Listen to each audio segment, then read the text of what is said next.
Hi friends, welcome back this channel.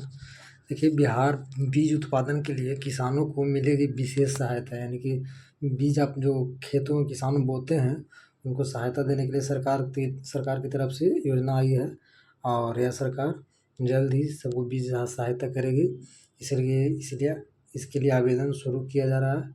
और आप देखिए, तो आज ही का पेपर में दिया हुआ है, इस बात की पुष्टि किया गया है कि सरकार को बाहर से बीज मंगाना पड़ता है, दूसरे राज्यों से, दूसरे प्रदेश से बीज मंगाकर बिहार में बांटना पड़ता है।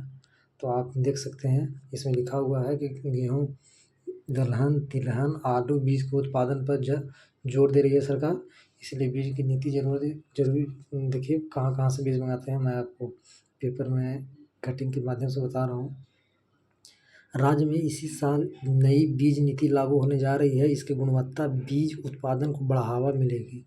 किसानों को उचित कीमत पर अच्छी गुणवत्ता का बीज मिलेगा।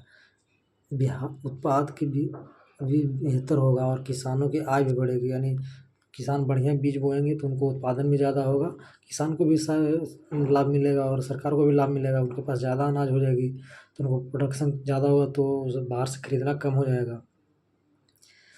इसीलिए सरकार को भी आय, किसानों को आय भी बढ़ जाएगी। जानकारी के मुताबिक कृषि विभाग नई बीज नीति का प्रारूप तैयार कर रहा है। 1 माह के अंदर इसे अंतिम रूप दे दिया जाएगा। नई नीति में किसानों को बीज उत्पादन के प्रोत्साहित किया जाएगा। बीज उत्पादन के लिए अनुदान भी मिलेगा, उस पर आपको सरकार छूट भी देगी। मान लीजिए 4,000 का बीज है तो उस पर 3,000 आपको पे करना है, सरकार 1,000 रुपये छूट देगी, ऐसा हो सकता है। आप देखिए, हो सकता है 50% सीधे छूट मिले बीज लेने पर। सरकारी और निजी कंपनियों को कृषि विभाग की ओर से आवश्यक संसाधन भी उपलब्ध कराए जाएंगे। शर्त के साथ बीज उत्पादन के लिए कृषि विभाग माध्यम बनेगा। बीज उत्पादन के लिए बिहार कृषि विश्वविद्यालय, डॉक्टर राजेंद्र प्रसाद, केंद्रीय कृषि विविध सहित ICAR की मदद ली जाएगी। यानी गेहूँ, दलहन और तिलहन के बीज उत्पादन के लिए अधिक जोर होगा। संकर धान जो धान कंपनी है, मक्का बीज उत्पादन के बढ़ावा देने के लिए इसमें बीज नीति के प्रावधान किए जा रहे हैं। किसानों को आलू बीज उत्पादन के लिए प्रेरित किया जा रहा है। मसूर, अरहर, मूंग, चना, मटर बीज उत्पादन को बढ़ावा मिलेगा। तिलहनी फसलों में सरसों, तीसी और सूरजमुखी बीज उत्पादन पर अधिक जोर होगा। आगामी रबी मौसम में निजी उत्पादक कंपनियों के साथ मिलकर सिर्फ किसानों के सहयोग से संकर बीज उपलब्ध कराएगा। यानी संकर बीज जो कंपनी है, धान भी देता है, उसमें दलहन, तिलहन का पौधा भी उपलब्ध कराएगा और सबको उचित मूल्य पर देगा। तो क्यों ज़रूरी है, इसमें देखिए सरकार की नीति क्या है।